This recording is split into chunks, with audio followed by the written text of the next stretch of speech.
It all started with an introduction to the amazing world of spiders, and before I knew, I was clicking pictures of them. I have always been a person who takes time to socialize. Being an introvert, usually I am in my own world of exploration.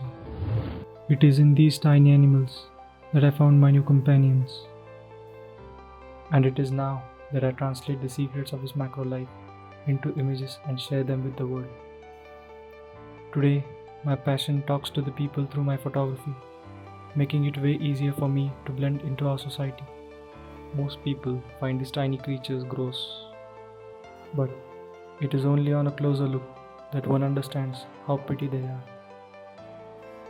I love observing their behavior and beauty.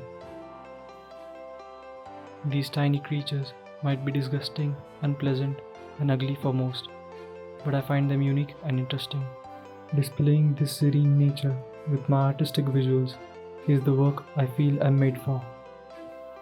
While I explored my inner self, I realized that it is not only the nature that pushes me to do what I do, but also the visual pleasure and the satisfaction of creating content.